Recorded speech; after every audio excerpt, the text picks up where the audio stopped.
through the brick, holding the edit on his own ramp. Closes the outside out, decides to rotate down underneath. Take the chance here to just box up a little bit, opting not to push that player. You can't really tell how much HP and shield they potentially have, so if he does go out there, he doesn't see what we see. Only 100, maybe 99 HP. Roast in there, but Airwalk's probably, I mean, a player of this caliber could easily push into 96 and the follow through, like we said. There's a pickup. Airwalk's got up to 3 now, 32 points, and a ton of builds. Yeah, and he got the Shadow Bomb for it, which for this longer rotation is going to be huge. Just the one, though. Yes, Just the one. Just the one, and is going to pop it early. Also notice you can see that Storm Surge threshold on the right side. So what Storm Surge is, once you get into these later circles for circles 6 and 7, if there's more than 30 people left in the lobby, if you have been the passive player, Storm Surge will begin to punish you. You will start taking 10 damage every second as it comes out through. Once those strikes come on down, and now it turns off since we're below the 30 player threshold. So now just all about the elims and the rotation, since we're not even at the placement thresholds yet. I just want to point out quick too, as you said, for passive players, Airwalk's definitely an example of not a passive player. He was 500, a little over 500 damage above the threshold, which is insane. And it's shots like that, 80 to the back on the fish on rotation, that kept him safe from Storm Surge. Crusher goes down. Airwalks picks up his 4th elimination. One more elim. We get to the placement points here of the top 25. Going to pick up 3 there. Get to top 15, that's 5. Top 5, that's 7. And that Victory Royale is 10. Reminding everybody, if you're just jumping into the stream, maybe you haven't heard what the format is like, always going to kind of refresh that in your memory. All the way up on high ground, looked like that might have been Skype. I'm not sure if dropped in. I'm not seeing him. I believe that was him all the way up there. Number of players, though, 25 heading into the 8th circle soon, as advised. 1 elimination, 35 points. No movement here. Bandages for late game, but that's not going to pay off right now. That is going to pay off. Carrera goes down. Another one, the follow-through, finds Ghosts on the move. Looking for the 3rd. The triple gets it. Exon down. 4 eliminations now for Advise. Playing absolutely incredibly. The heads up right now. You'll love to see it. Oh, baby, a triple. Well done right there. And that was Skype up on the high ground. You saw him now just drop back down with a number of players going up, getting closer to that 2nd placement threshold. Skype picks up Yahtzee. Mick the Beast also in this lobby. Another player who we've seen constantly in the top 5, desperately trying to get a solo spot. Because, again, this is the last week. Kazrola does get ticked over by that storm change. Again, 60 seconds if you damage someone. Random siphon coming through, and we're into the top 15 now with Airwalks on the mid-tarp and looking for more targets. Imagine a situation you get a tag on someone and 50 seconds later they get eliminated by the storm. You get that siphon at just the right moment. Could be so clutch. The timing could be so important on that. 11 players left, 10 now as Sky goes down to the feed. Swaggy picks one off. 6 eliminations for Airwalks. Push through this wall, find a player on the rotation from behind, back-to-back shots, takeoffs, gets eliminated.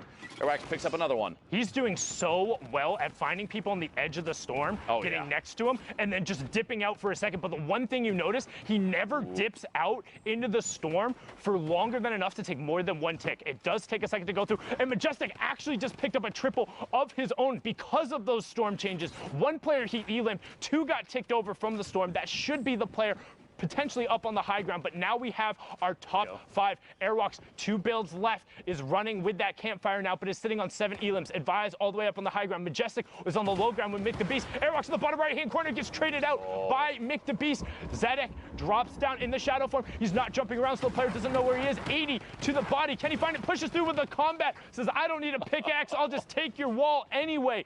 Brilliantly done there, but now can he win the 1v1 from the low ground? Player is 1 box directly above him. He hears it. You see the fake ramps out. He goes up, edit off the side, takes the high ground, drops down on top of 1, 2, 3. He gets it.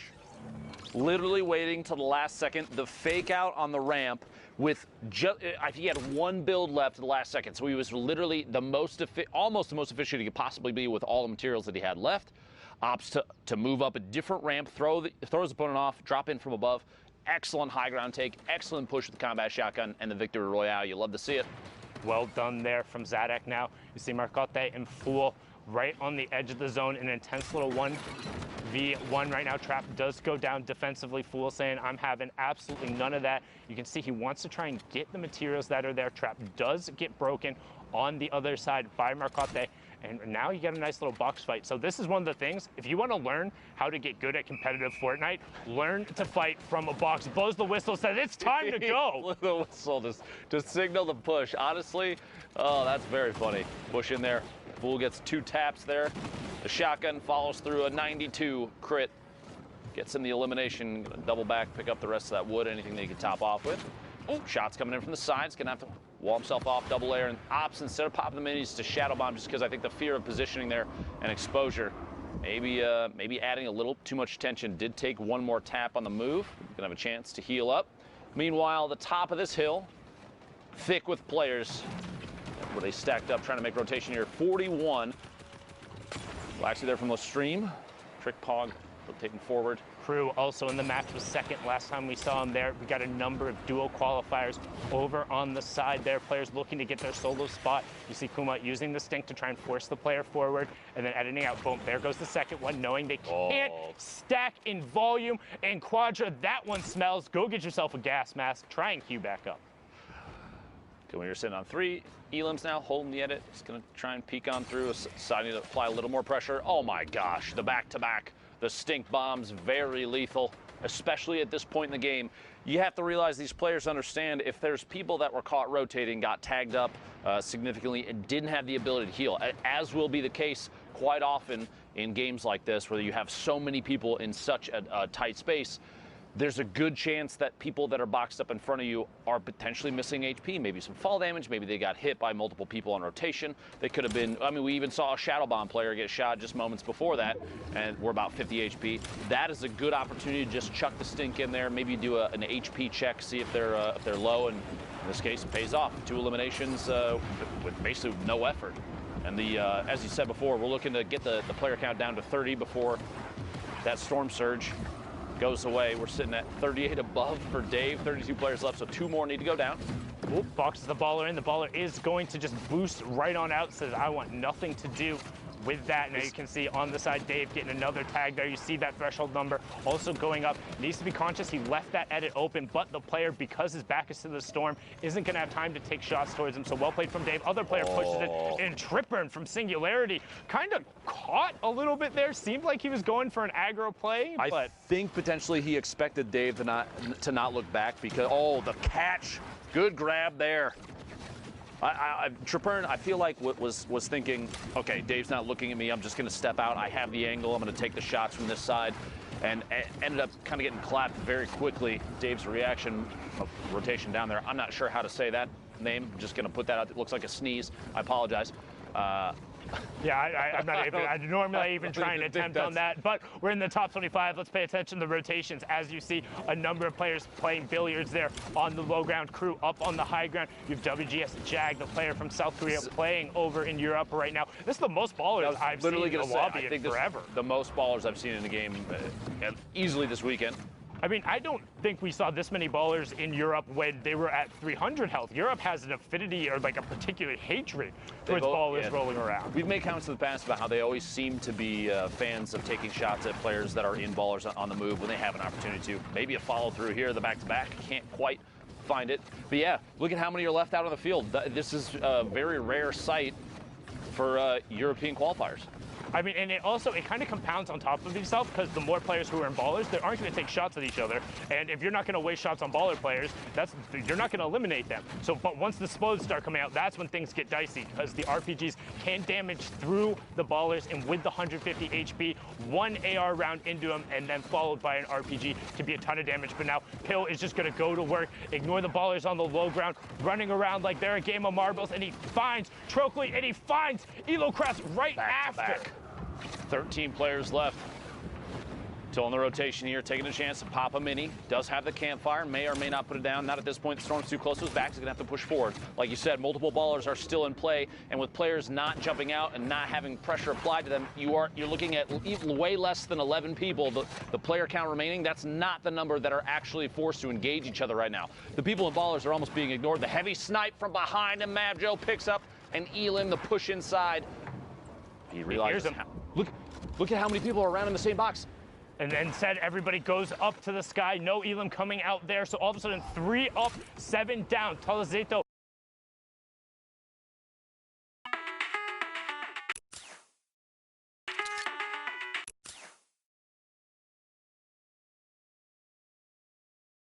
in his control. 10 players left, but he gets challenged. One more all the way in the high ground, just barely lost it. The Flintknock flying up above. What a play. Takes the high ground back. Has ultimate high, looking down from above. Only 29 builds. Has the redeploy to catch himself if he has to jump off, if he runs out of materials, but we'll see here in a second. Somebody else just went up. Yep, you heard it. There it is, the fish flying past. Tolizito might take a shot. The Flintknock kind of gets stuck in his own box for a second. This ADX dropping in. Mexi from Loot Boy in the middle of your screen there. Tolizito still has the high ground, drops down to the next tarp. Mexi building out, trying to stay in the safe zone. This is the most players we've seen in a zone this tight in a long time. The Rift.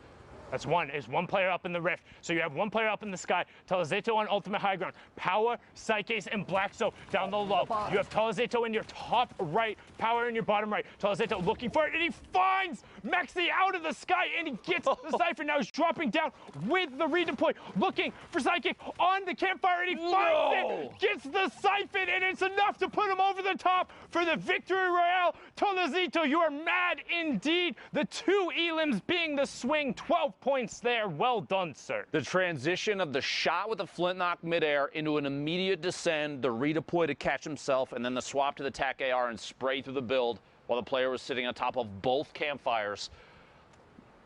200 IQ. That was really well played from Tolizito. That's probably some of the best overall Flintknock usage we've seen.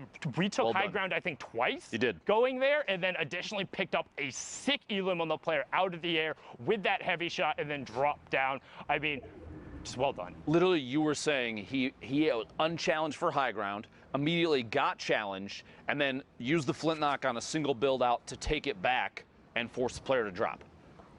Well played. Well played indeed. What a loadout for the late game, too. Anyway, 43 players left. Next game, Europe.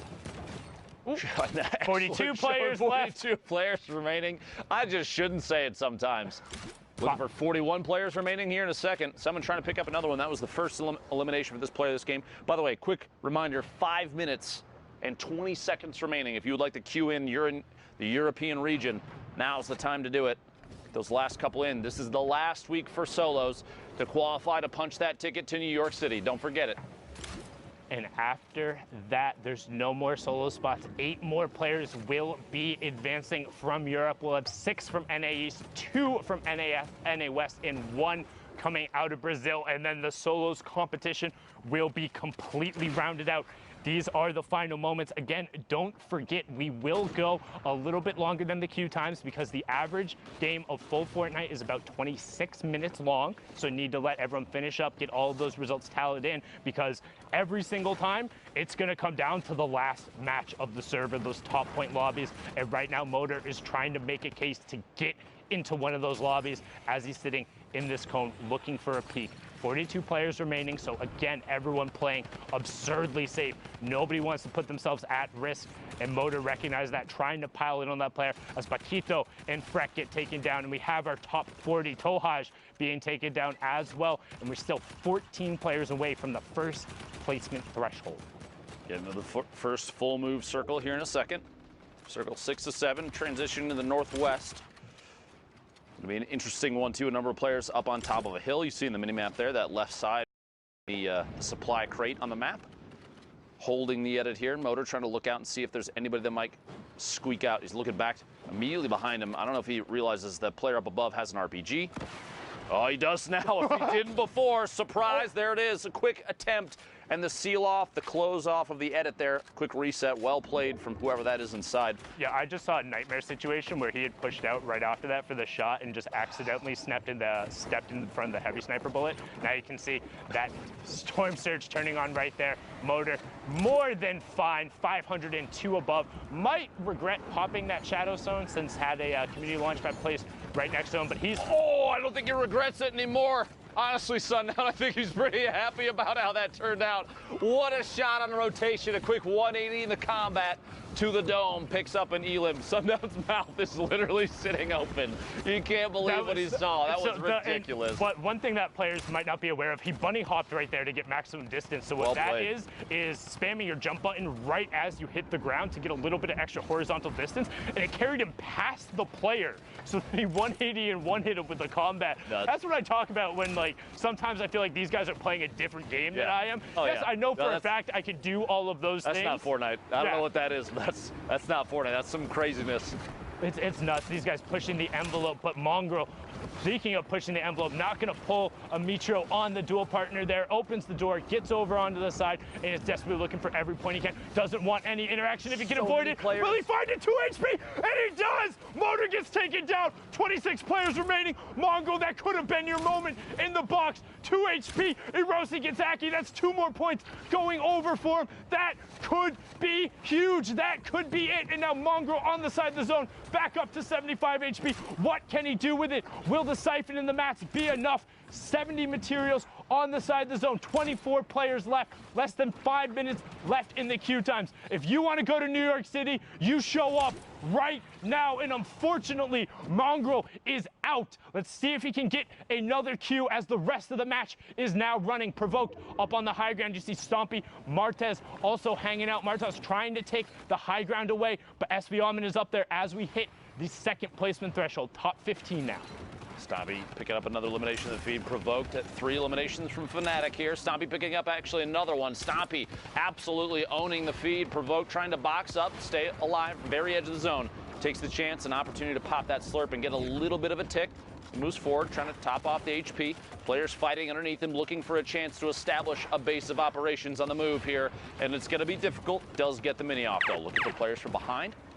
Very common tactic here. You get into a safe area where even if it might be 3-4 meters, catches someone in the face with that combat shotgun. You look for any chance for a quick whip back, anybody moving in from the outside of the storm, because they're the ones that they're forced to move in. You can't sit out there. And so even if you have 3, 4, 5 feet ahead of them, you can look back and get a shot off and pick up an elimination. 40 seconds left on that European queue. Get in those games if you're going to try and get the last ones in. Quick edit, a peek through.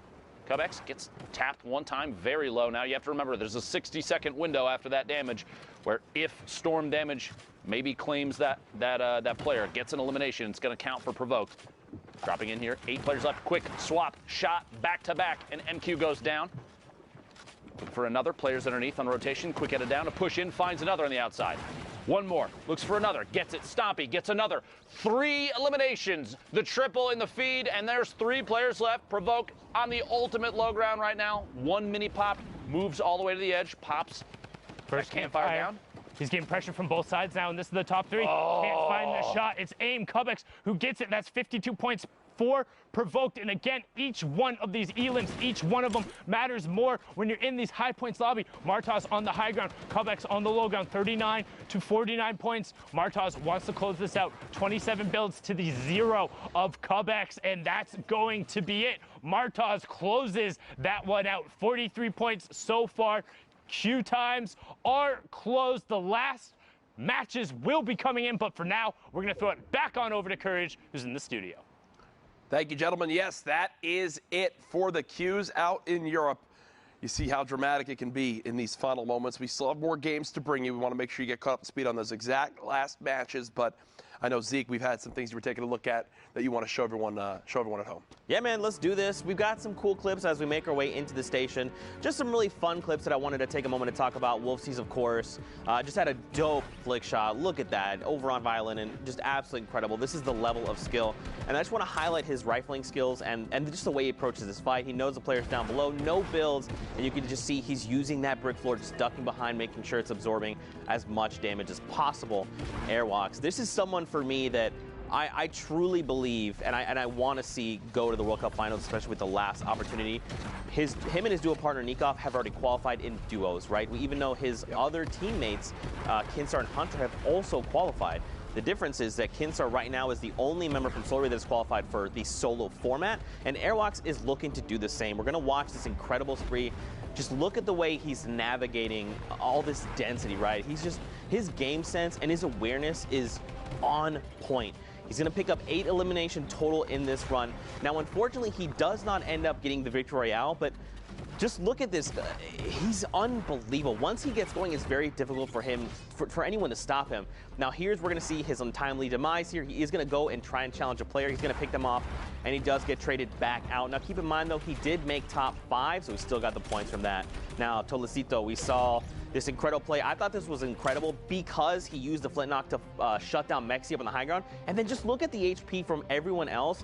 He has HP advantage. He's so confident. He's just going to dive down and try and go for the challenge.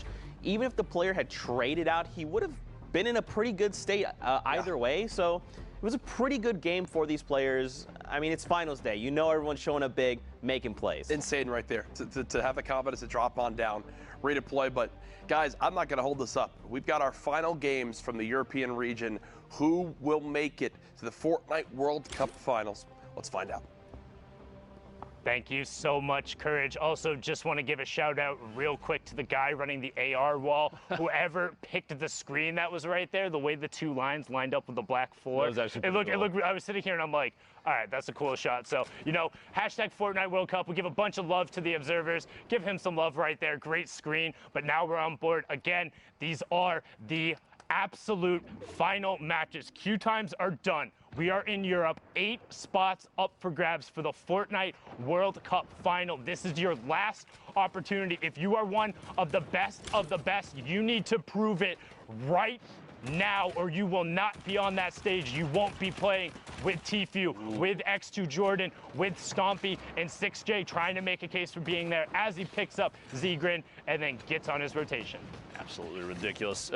Between games there, while everybody was watching the quick replay analysis, Sundown and I were talking about the different regions and just how certain aspects of each region stand out, and I think it's unanimous agreement that Europe has some of the best technical Fortnite and some of the most aggressive play that I think we've ever seen, and it is so much fun to talk about and so much fun to watch because these players are playing on a level that I don't think you have to imagine back in the day when Fortnite was, you know, it was the battle royale portion was in its, you know, early days.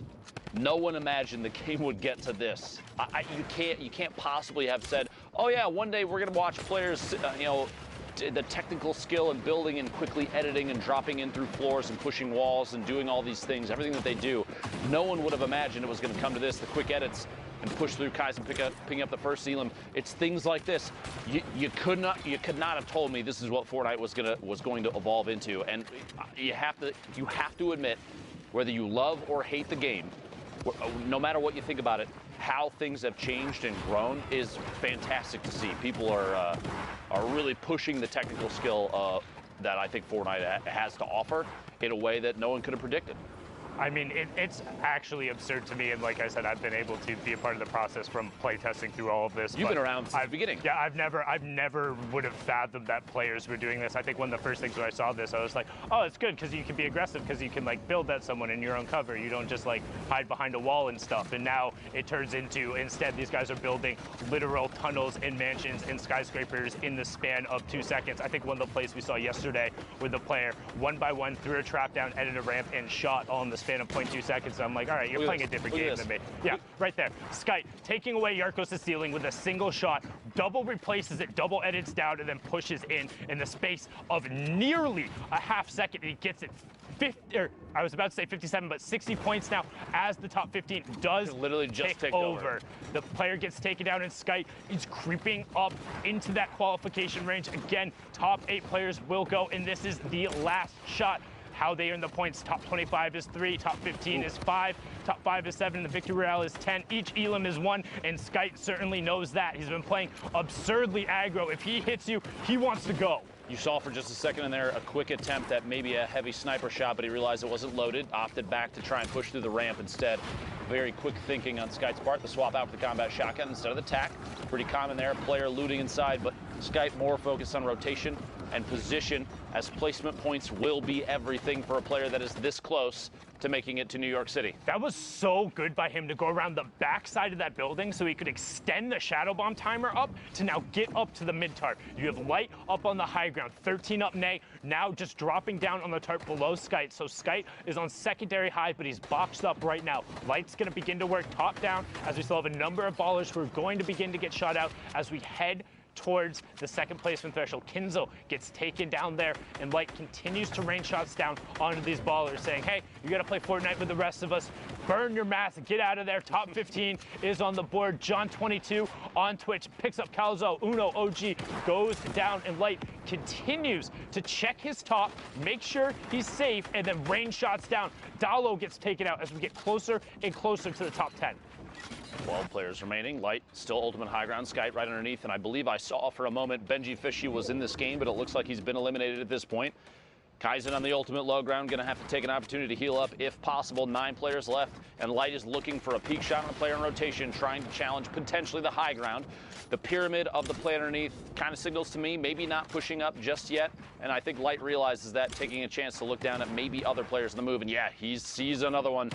There's a scent of potentially elimination. Light getting challenged for high ground now. It's Rafty. Rafty's going for it and then drops back down, realizing he's not going to be able to take it. Pops the shadow form and goes all the way down to the far side. We're nearing the top 5. Now, one thing to keep an eye on, look at the points next to the names. 56 on Light, 64 on Skite. This is for a trip to New York City as Light is able to pick up 59 there. They want everything they can. 6 Shades gets Rafty, but Skite trades it right back out and loops back into the zone. Skite on the edge of the mountain tries to find the jump pad, and he gets it going to the sky. Light trades out Miles on the top, so now 60 to 67 points, but Skite on 55 HP. Light pops the Shadow Bomb. What's he gonna do? Opts to drop down, so now Skite has to know he's down there. Skite has no mobility. Storm ticks it over. Light gets the Elim credit as well, and that's gonna push him up to 64 as well, so evens it up. We're getting down to the final moment. Depending on where this was in their games played, we're looking at 64 and 67 players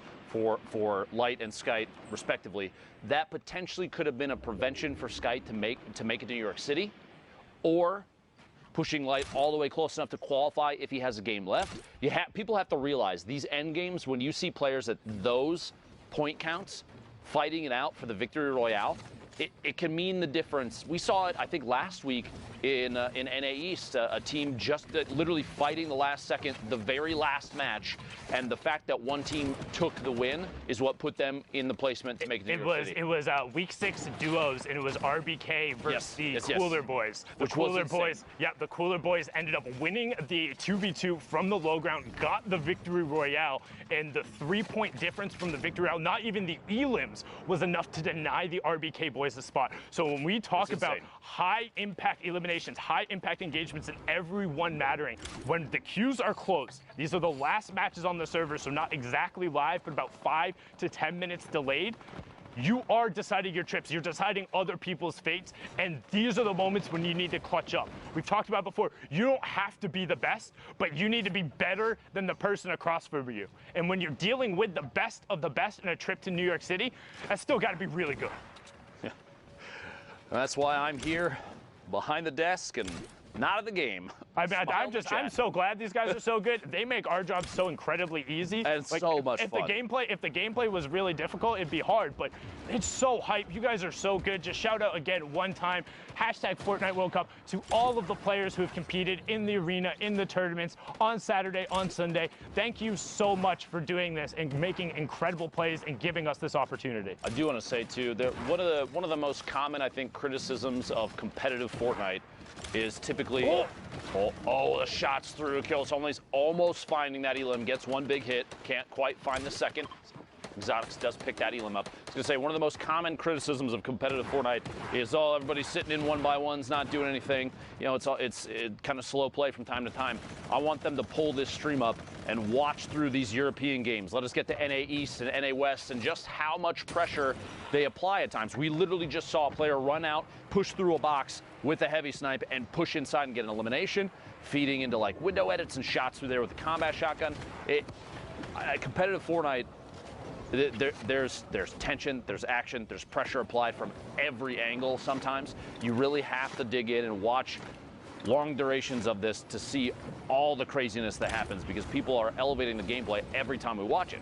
There's so many nuances, and I think the best part for me is every single day there's something new somebody is doing to push the envelope. Yep. There's always something somebody finds that is able to do. In every patch that comes out, somebody finds a new combination, or there's something that's slightly better, as Excite has now picked up 6 elims in this match. We've seen 3 of them. Woo! We've now seen 4 of them going to work with the legendary AR and the Shadow Bombs on the rotation, getting himself over to the sides of zones and then posting up and taking shots. You can notice, again, one thing, when you box up on an opponent's material, go over and up a grid space. You never want to be on the same level or one wall away from somebody else. Make them break 2 walls every single time, always. You're asking to get pushed quickly if you land side by side, especially if you're about to force a fight for a wall. Excite looking for shots here on players in the rotation, a little bit ahead inside the circle. A rocket coming in a quick close, the close off the edit. Good reset there. He's going to catch it before it blows him up. Looking back behind, player rotating the outside. He sees the silhouette, watching for the shot, takes it, gets it. Voxy goes down up to 198 total HP and 8 eliminations. We'll get a top 15 here in one more player needs to go down. Excite the forefront of the storm now. Waiting his time, trying to wait for that Shadow Bomb to tick out so we can box up. This is an incredible game so far from Excite. With that pushing over, he's on a 13-point match right now. Let's look at the rest of the lobby. Artur up on the high ground. You have Miko, Lars, Lawboom, Motor, and Zyflare all on the mid-tarp. Rest of the players on the low ground. You see Noodle Kongan just get ticked over from the storm there. Motor going to begin to work top down, sitting on 41 points. Gets the headshot, knows there's white damage there. Player in the box, sees him get eliminated, but he wants to continue moving forward. That was Maxa and Excite, who both just got picked up, and Motor is completely out of builds with no elims. He has to find something or has to find a way to drop down. Luckily, a player building on the tarp beneath sees the Shadow Bomb drop, and he's going to use the Pine Tree to not take fall damage, find Go-Go's on the side, and also gets all of his mats and a med kit on 80 HP. That could be huge. You have the ability with the campfire, but he's dealing with such limited ammunition in terms of the small rounds. Lawboom goes down to Artur, and we get closer and closer to the final placement threshold before the victory royale. Motor opts to pop the campfire early. If he goes to full 100, this could end up being detrimental to him trying to medkit if we go to full heal. However, don't think that's going to happen with 90 seconds left. Antaret gets Miko, and we're into the top 5. 44 points right now for Motor. Pressure from above. Gonna have to box up and wait. See if anybody can make the move. Like you said, a big material pickup just moments ago for Motor, but not enough ammunition to make a difference. Artur on the ultimate high drops down and reconnects quickly. Very important move there. You see he places a couple services and builds his way back up. Quick shotty shot. Anthrax trying to apply pressure. Player drops in, shots on the outside, gets Lars. Gonna have to rotate into the zone quickly as that storm is ticking for 10. 3 players left and pressure from underneath. Anthrax sitting on 2 builds, 15 bandages, but it's not gonna be enough to keep himself safe unless he picks up this elim, maybe some materials. 2 big hits, can't quite find the elimination. Gonna try and get ahead of the build. Shot from above.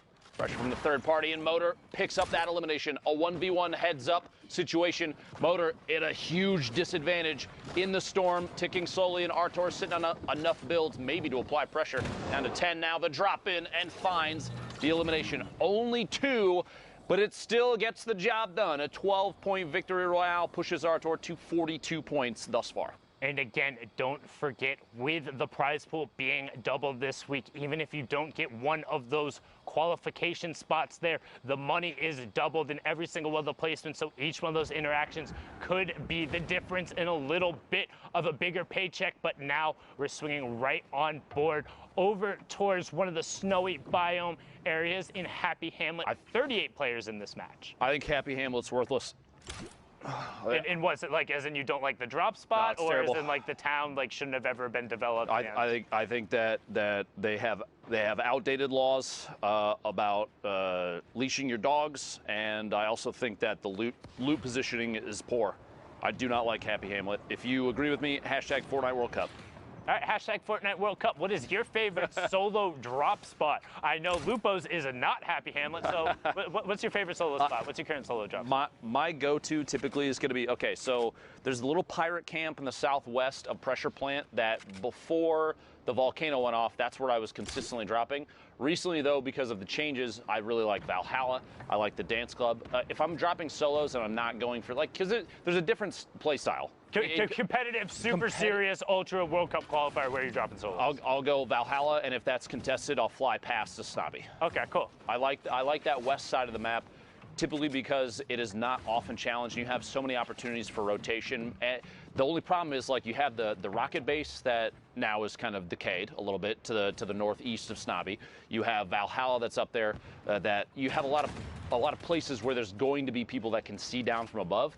But I mean, you also have a quad in there. You can quad fly your way back over the tilted. What a back-to-back! That was 2 shots sequentially. 62 on the first guy for the body shot, finds the second player rotating and hits him with the headshot. We talk about the flintlock efficiency in the right hand. Scoggin, the right hand's there, just wow, you talk about the pirate camp right there, going to work with the flintlock. I'm a big fan of that west side of the map too. I know the little kind of broken house between Viking Village and where Polar was that's down there has 3 chest spawns, and you can rotate away. There's mushrooms there. That's one of my drop spots. Ice too. You can feed into Greasy if you want to. There's a lot of chances to move over there. I think the west side of the map right now is one of the best for solos. I'm just upset. I lost the covered bridge down south in between Lucky down there. Has 2 spawns on itself, and then the pirate cannon that used to be there had 2 spawns, and then the house had a spawn. So there's 5 spawns that were all in the one spot, and then you move right into old factories. It was really good, but lost that one unfortunately. Now on board here with Styler, CSC sitting on 42 points. You can see him trying to edit down the rest of the lobby. Not sure about that shadow bomb. He popped the shadow bomb like he was gonna rotate. He saw the supply crate and then like. I think he thought about it for a second and said, you know what, I already used the shadow bomb. I don't want to make this, I don't want to feel like this goes to waste, so I'm just going to, instead, I'm going to push for rotation. But you can see in the bottom right-hand corner there, that supply drop just goes completely to waste. There was no one there. Let's look at the rest of the lobby. Martaz, Crippa, Waldo, Kisanth, Orc H, Fool, Bayon, Mods, Blazin, so many players. Mexi over there in a baller rolling around. Talazito in there and still above storm damage. So if you are rolling around in the ball, you will be getting the ticks going there. Have to play aggression, have to play aggressive going through to turn that off or just tag somebody. Knox in the feed a second ago, I believe, being eliminated by the storm. Looks like that threshold did get to him, down to 31 players. Need 1 more to go down before Storm Surge is no longer a factor.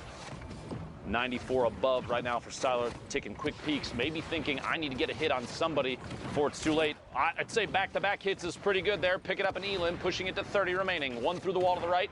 Quick shot, misses twice, but finds a third. Tart goes down, picking up the second Elim so far for Styler. 29 players left. We're 4 away from placement points. And this is so many people trying to rotate simultaneously through not even the ultimate low ground, but just kind of the mid is just full of people. Every single layer is a fresh tarp, and you have tons of new builds and a lot of metal coming up. A lot of metal going through it, and you got to work through the old builds as Brism gets taken down and misses out on the placement point. So now on board here with Haibuzin as he makes his rotation. Mexi out of the baller, picks up Savid. Ghosty gets taken down as well as Haibuzin as he edits down, gets the shot, and then the tick over from the fall damage, I think? No, that player might have gone through. I think that player that he shot actually survived. There was a storm. Oh, it was the other player who went through. Gotcha. Yep. Okay, understood. Fool picking up an elimination with fall damage in your feet in the top. 4 Elims right now. Haibuzin trying to push up through. Like I was saying, the player builds that are out there right now, so difficult to push through if they're metal. It requires so many more melee hits from your pickaxe to try and break. It's going to slow you down. You're going to take storm damage from it. It's going to put you in a worse position. You won't be able to get to the forefront of the storm while other players are trying to rotate. Next from Loot Boy looking for a peek shot there. Going to drop out of the box. Looks like a little bit of a delay there. Just madness on that low ground. Everyone is down there as we're getting closer. Boom, there it is. Top 15. Styler does get taken down on that mid-tarp by Mods. Harvey gets P-Sam. Mexi gets taken down by Zealous. Bayon there. Brilliantly done. Topped out on the light ammo. Crippa gets Fool as Mods gets Blazin, and we're into the top 10. Top 5 being left. Drops Martaz in with the edit. Catches him on the move with the corner edit and a quick swap. Oh, man. Sorry. That was insanity. What a quick reaction there, man. Now at 2 eliminations. Only 24 builds, but G just picked up all that brick a second ago. He's digging through any materials he has left. Bodobon all the way in the high ground right now.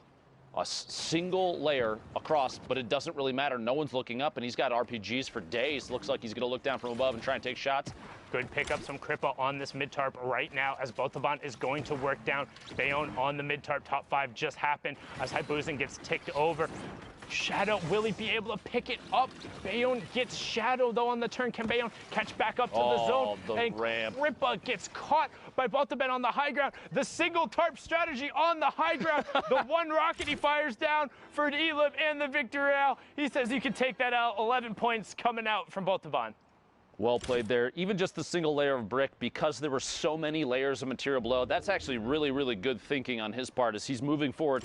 He looks down and says, no one's going to challenge me. There's so much mass in the way that no one's looking up. I just need to keep this, I got to find a spot to connect it. And he dropped down and did that, that's a super common strategy, especially in duos. Typically you have players that are one's applying pressure, taking shots at people, while the other drops down and reconnects the builds, and they swap roles back and forth. I think we see Tfue and Cloakzy do that all the time. If you watch the stream, it's super, super common. Zay and Saf, another duo 100%. that kind of I don't want to say like made that more prolific, but like watching their VODs and so watching smart. them do it was kind of like, oh, here's the blueprint for how you go about doing this Exactly. correctly. You're connecting the canopy of your build to structure that's already established underneath, because then if somebody shoots out what's way back in the storm, you're not going to run back and replace it. But now it doesn't matter because you have another branch connecting underneath. Yeah, and then you're Very, all very important. good. Well done from them there. As we're on board here with Solari Airwalks, 49 players left, so just a tick under half of the lobby. Storm Circle 5 is closing, and we're also going to be rotating through pressure plant, so lots of geysers, lots of innate natural mobility, and a decent amount of mats and metal that can be reused, so it should be interesting to see what ends up happening here as we hop on board here with Train H's Alpha. Train H being the team Train Hard, hits the geyser and says, I'm going to zone. There's players all the way up on the drone in the sky above. You see him Alpha on rotation, checking up above quickly. Going to layer up twice to stay away from the player underneath. You don't want to get dropped in on somebody else's structure. Replacing the ramp with a cone so you can get quick edits in whatever direction you need. I do want to make a quick statement. You see these kind of edits, he's looking for shots now, and then he'll quickly do a reset after he feels like he's shot for long enough. You don't want to get caught gargoyling, tunnel visioning on somebody where you're exposed and someone might take a shot. And there's a lot of players in front of him. He might not see him, but they're there. But what I was going to say is oftentimes we see players do like the window edit and then instantly reset so that they can get transparency through the metal or the brick. More often now I've been seeing players do a door instead of a window, because at this level, even that imagine you have 3, 4, 5 frames where there's a window open, someone might sneak a snipe shot or rocket something in through the window and you're gonna get punished. Door doesn't do that. So close the door. Well, yeah, you put the door in and it's still just a solid surface. So you prevent any opportunity for somebody to sneak a shot in. Yampi there, I was going to say, you might want to reset that window, speaking of. Mongrel in the lobby, Crew in the lobby as well. You can see Mongrel currently sitting on 55 points. Last time we saw him, he was at that 50 mark, so down to it. You can also see Storm Surge. He's 98 damage above it. Again, that will get turned off at 30 players, so expect aggression to come out. Second Shadow Bomb being popped and just trying to get to the far side of the zone, get away from people, box up and be safe. Mongrel wants to play patiently, wants to not be eliminated early. Generally, you're used to seeing him play much more aggressive, but with everything on the line, with the queues being closed, with the last opportunity to book a seat in New York City, he knows he can't mess up. He has to get points here if he wants to be going. You got to be thinking these players too when they're back. Airwalks and Alpha Amons are both in the lobby. I apologize, but this place is stacked. No, it's insane. You're right. I was going to say, players typically too at this level that are watching the queue and watching the leaderboard, they're going to ready up and then they're going to immediately go look to see where they are on the board as they go into the next game. Even sometimes they have a chance during when they're boxed up in here, they'll pull up the leaderboard if they can on the website, something like that, and see if they can find out just how many points they need to make in order to place. Does not surprise me that Mongrel's trying to play a little safer, pushing over the top of this campfire player underneath. Another one boxing up inside metal. A lot of layers here. An attempt to maybe get a little bit of an advantage here in terms of elevation, pushing forward, branching into the next circle. Oh, Baller almost took out his build there, which could have been absolutely devastating. Would have dropped him down. No tarp beneath. 28 players remaining. Look for shots. He finds it. There we go. There you go. Leon Flares goes down. 26 players remaining. Wolfies gets picked up by Krith. Mongrel up to 56 points. Looking for it, and that's 59 now as he hits the top 25.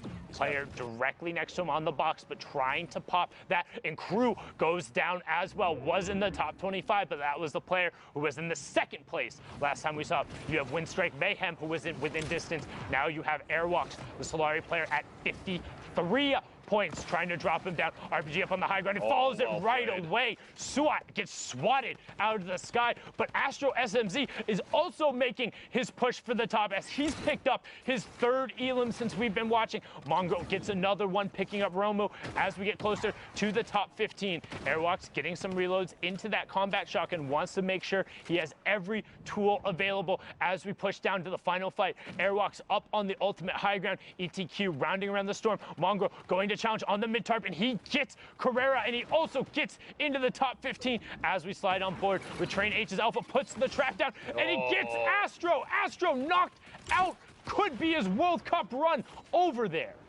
26 points thus far for Alpha, but not a big deal. He's still putting on a good show. Shots back behind, finds another player. Cell caught in a box just outside. Rotating forward, 9 players remaining. Skalama goes down to fall damage to the feed. ETQ eliminated by that combat shotgun, so powerful in these close range fights. Alpha, 6 eliminations, looking for the 7th, pushing through, applying pressure through the wall, does not want the player inside to take the chance to get anything. Mongrel picks up another elimination, then immediately gets eliminated, goes out in 7th place, almost the top 5 for those points, only going to get 5 placement. Could still be big enough to make his way to New York City. We will have to see before too long. Top 5 now. Alpha, 30 builds, a mini opportunity. Anything to heal right now is going to be big. You don't want to be caught by players that may have positioning, and Oldies does in fact have that positioning. A 1v1. Players are basically 1-2 boxes away from each other, and Oldies may take the chance to rotate up out of the storm. Let's see here, stuck against the edge. Airwalks, the ultimate high ground, just waiting. 97 builds for Oldies, but only 1 for Airwalks. 52 to 58 in points. This could end up being the difference. Oldies looks to go for it, and he gets the zone back from Airwalks. He takes away the zone, but Airwalks knocks him down. No fall damage coming through. Can Airwalks find the shot? No build. Oldies just keeping the zone in the area, and Oldies gets the victory royale, pushes him up to 55. Airwalks falls at 58 with no builds. Imagine being Oldies knowing you just eliminated Airwalks from Solary, Mongrel from Secret. You've got to be feeling really good about that game. A big push for points, too. That was, like you said, in the middle of it, a very, very stacked lobby.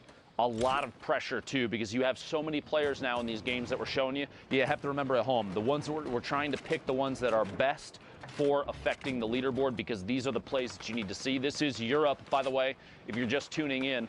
If you've popped in a little late, we're trying to push our way through these games because there's so many things happening, but all these lobbies are going to be so intense because everyone is vying for those top 8 positions to qualify to go to New York City. And that's what it's all about, getting a spot in the Fortnite World Cup final.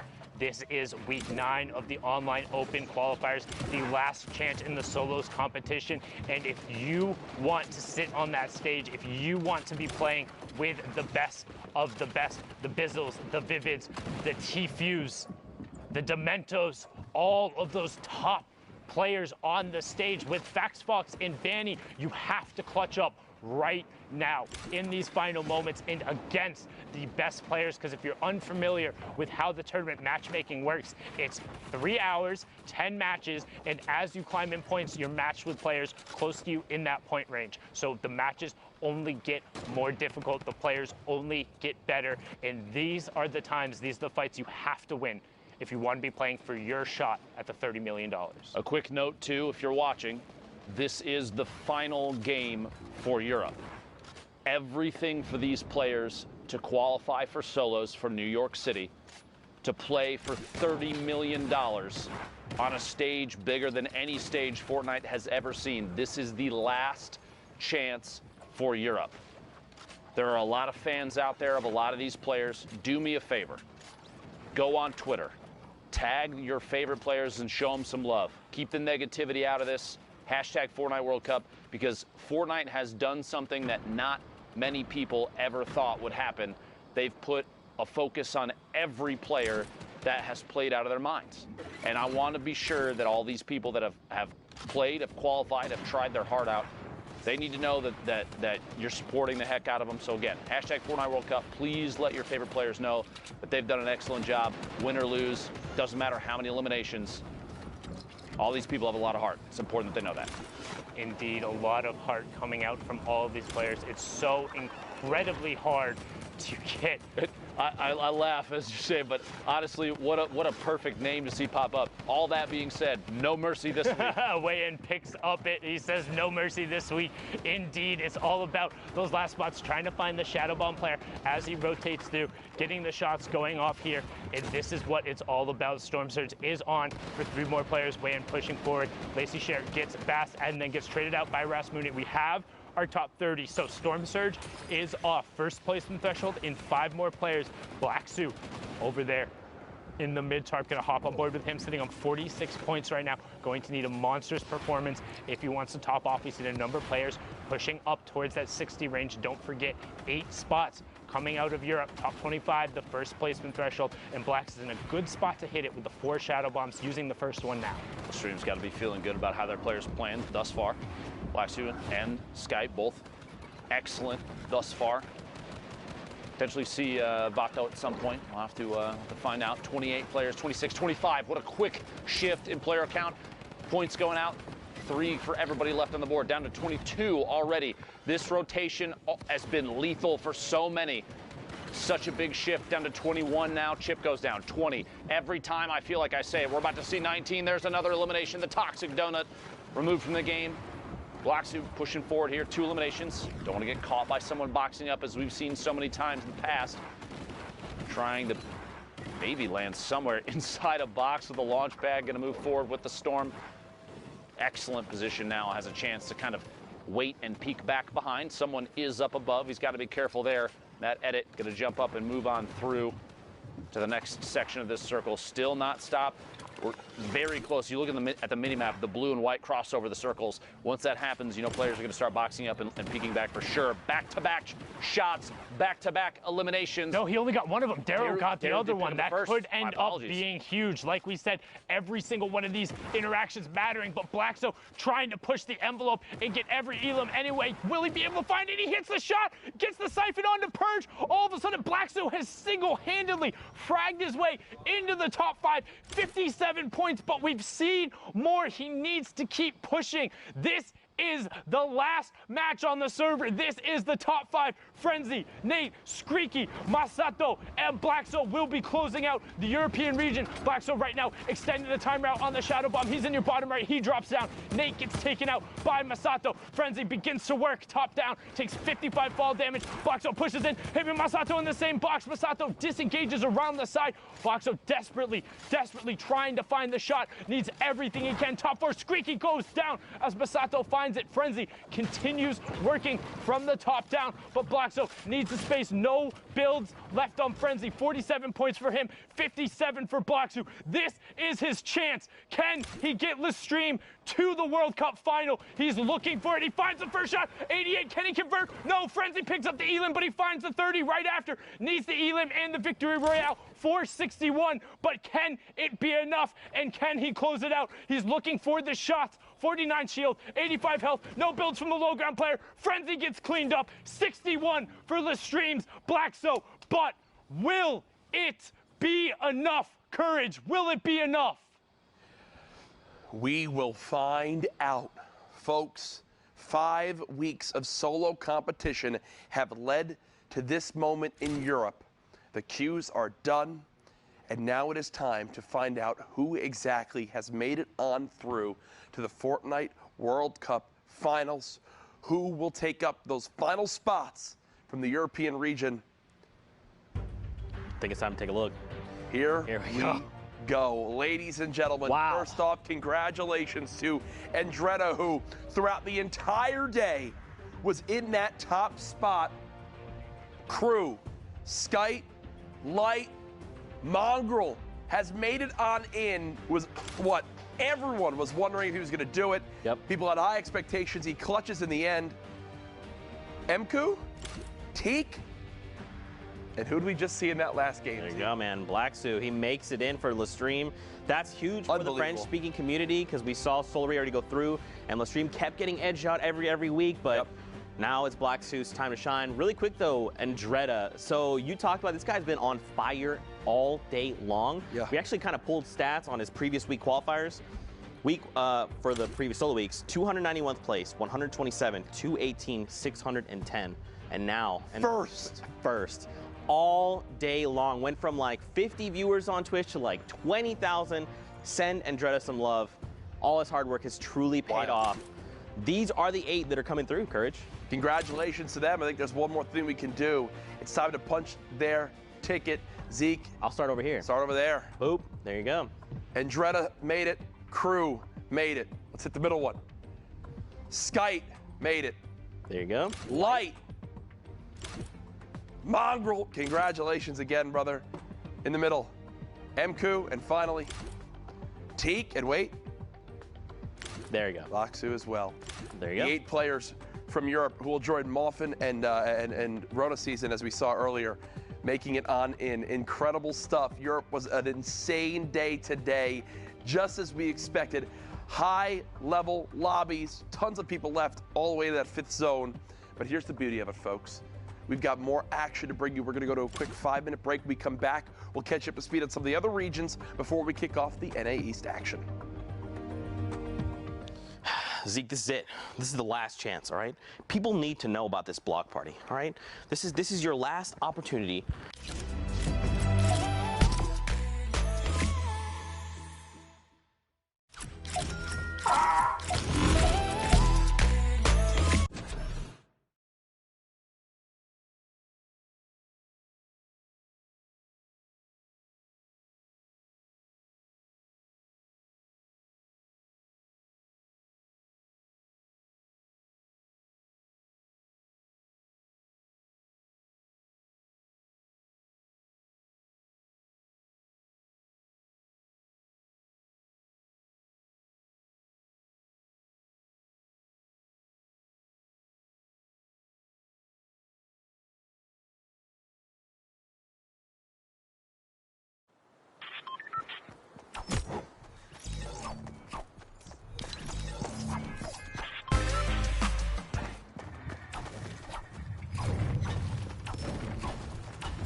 hashtag Fortnite World Cup, and we'll be seeing you guys on the battle bus, or maybe flint knocking through the air.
Ladies and gentlemen, welcome back to the Fortnite World Cup. This is the final week for solo qualifiers, so if you're trying to make your way to New York City to punch that ticket, now's the time to do it. If you miss out, that'll be that. Coming up next, we have Asia and Oceania replays. Those regions have already played out, but before we get to that, I asked a question when I was with Sundown casting the end of Europe, and that was where your favorite drop spot was. And we are lucky enough, because of the magic of Twitter and the production team who is always top-notch, a little social walk. I want to see what everybody said about everything. I just want to put this out there immediately. My boy Till Truth agreeing that Viking Village up top, one of the best in the game. Disco, Frosty Dusty, Jung Junction when running solos, unless it's a hotspot. Dropping Factories by Flush, Racetrack, Lazy Lagoon or the Block. The Block, honestly, we're seeing that more and more. A lot of players are picking that up. Mega Mall. Surprising to me, one of the biggest landing zones on the map right now. We've seen it time and time again being constantly swamped with players.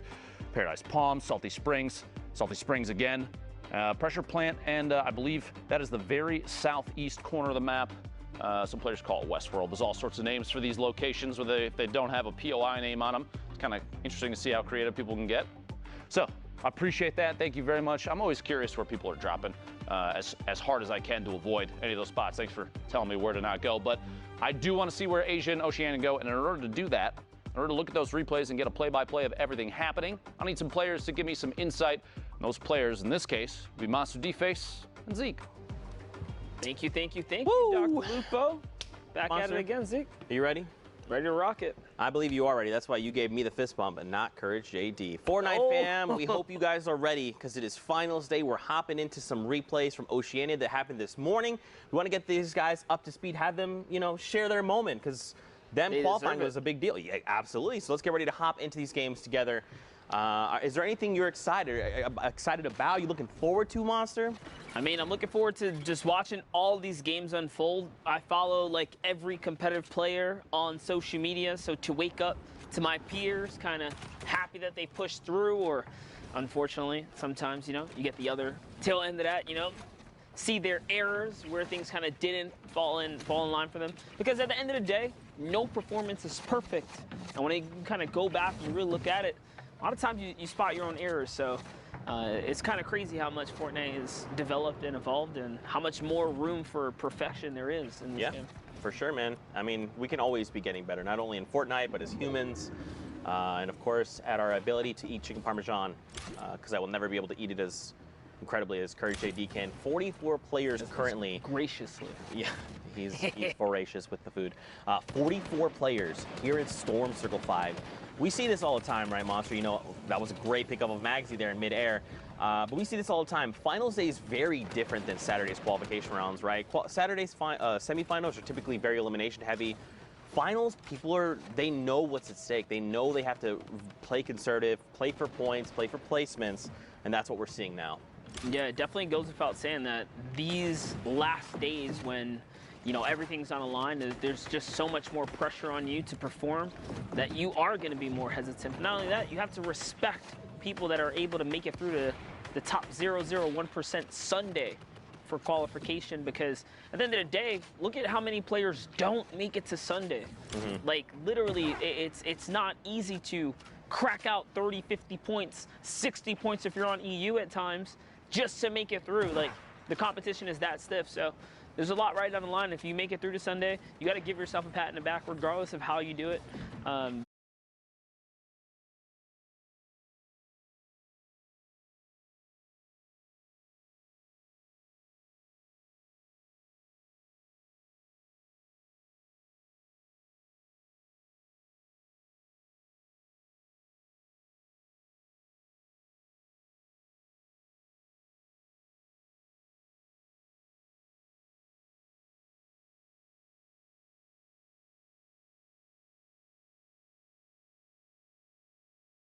Even in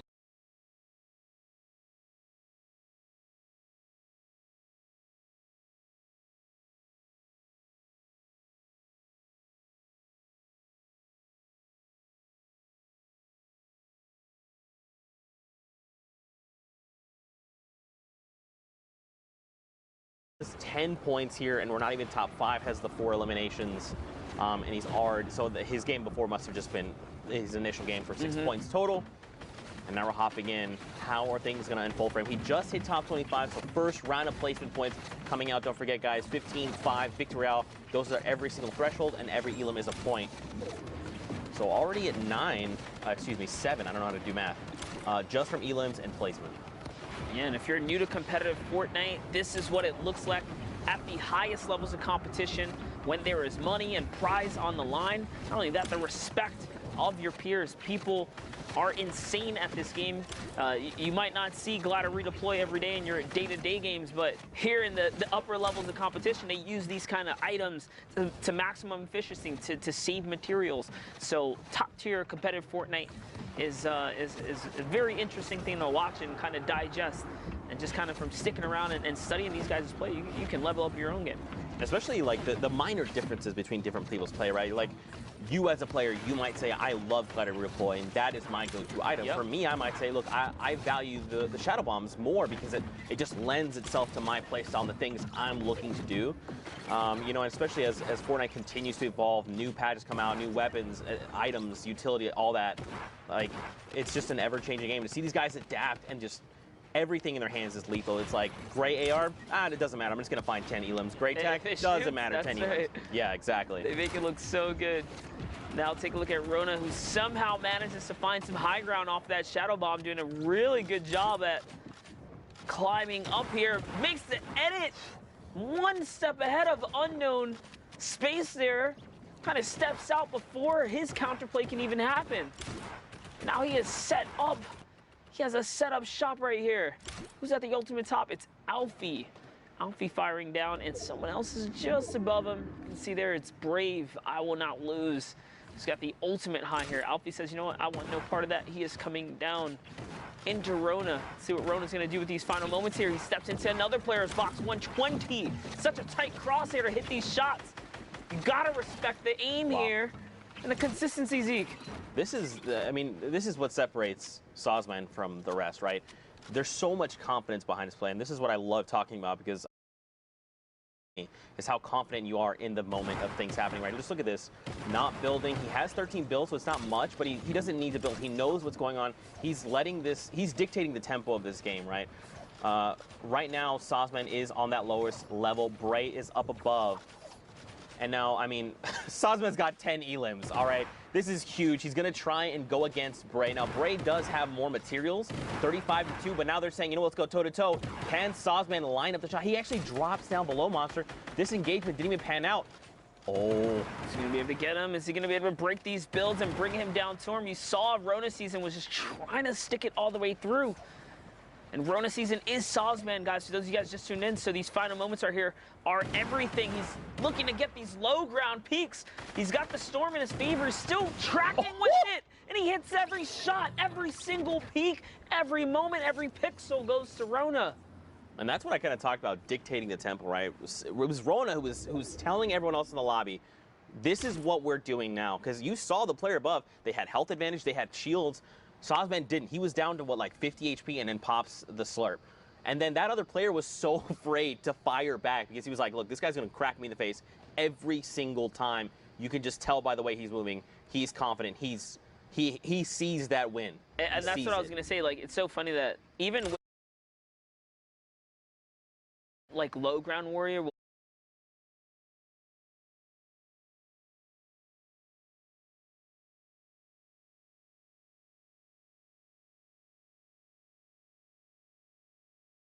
you know,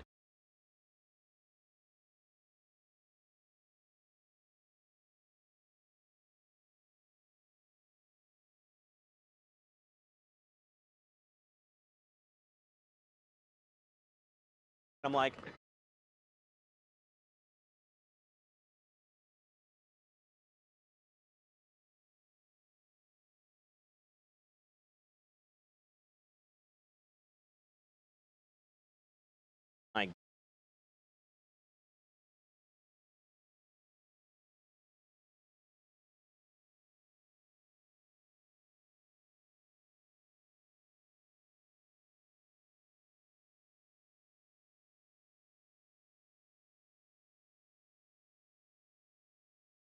it's looking good. One of the underrated things about the minigun is the extreme high fire rate. It might actually have the highest fire rate in the game when it's fully cooked, and because of that, it can really punch through builds, even if you're trying to stay on defense. So if you guys haven't given up the minigun a swirl, I should say, try and pressure someone down when they're in the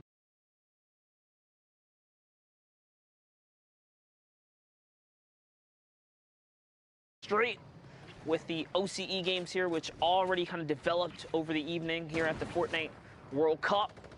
Players have already punched their ticket to New York City. This is the last solo opportunity. Next week will be duos, but today it's all about the solo action. You can find yourself in the Big Apple. Big Apple for a slice of pizza, like Golden Boy likes to say. I don't know why I like to keep perpetuating that, but here we are. For a slice of 30M. Yeah, there you go. You know, something really cool about Rona's loadout, look at this. He's actually maxed. We were able to see his mat count there for a little bit. He's completely maxed on everything. He actually has extra metal laying close by. Max rockets with the 12.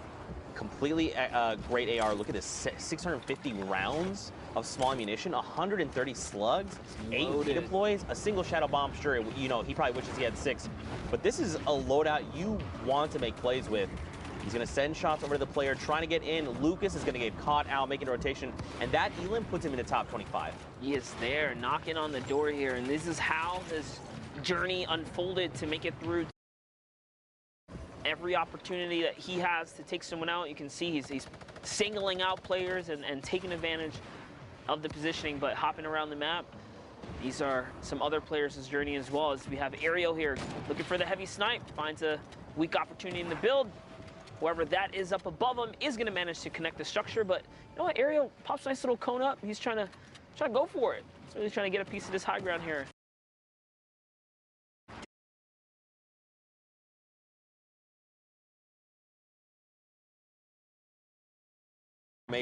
It's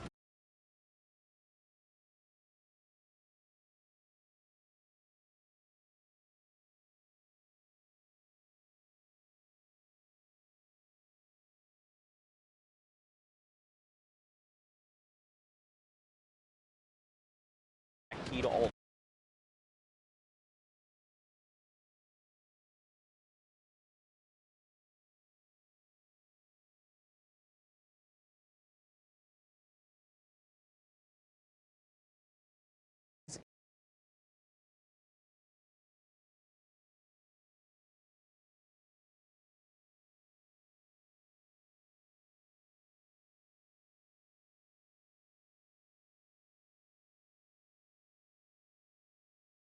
We have other things unfolding. Kalen goes down to Samurai.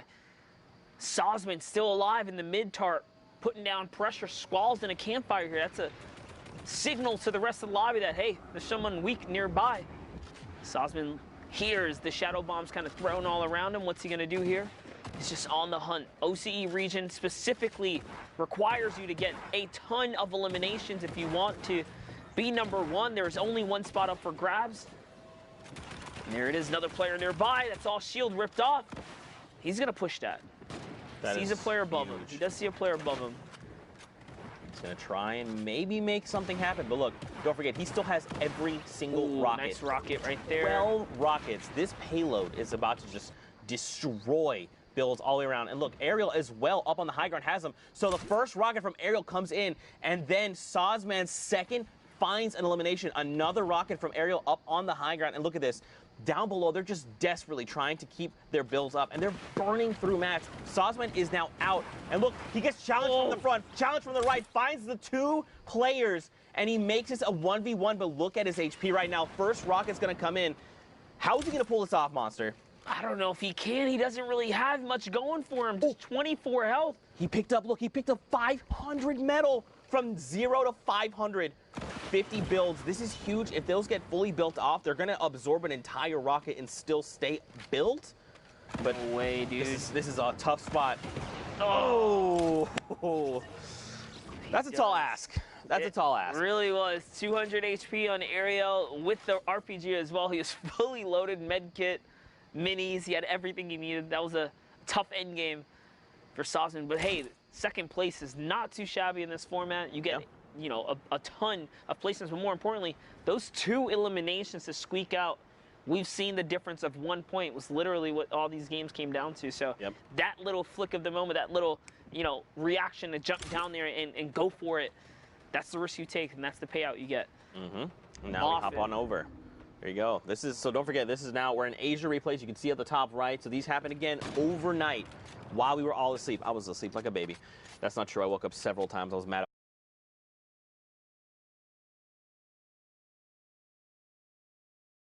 Moffin finds someone hiding in the cone. Does capitalize on a nice little elimination. Sees the loot back there, but might be a little too far to go scavenge for, so he's just on the hunt still here. As things are poised up outside of the Dusty Divot. Really tough place to battle out of. Never want to find yourself in the center of it. Nice shot right there. As he catches someone who's running right by. These competitive players are so good with the accuracy. Oh, he's trying to play the loot hoarder here, trying to get all the mats and stuff that he did not battle for, and now he's got the storm against his back, and there's no way that man was going to get out of there, because with the 60-second threshold now, the storm can also just reward that Elim regardless to Moffin here. And whoa, he jumps into the zone for the desperate materials. Didn't even rip out. Ow, it's just going to cost him like 70 health there, Zeke. That's a lot. Okay, so he did pick up 3 campfires. Sure, he can heal up, but that's such a tell, right? The moment you place a campfire, you're telling everyone around you, hey, I am low HP.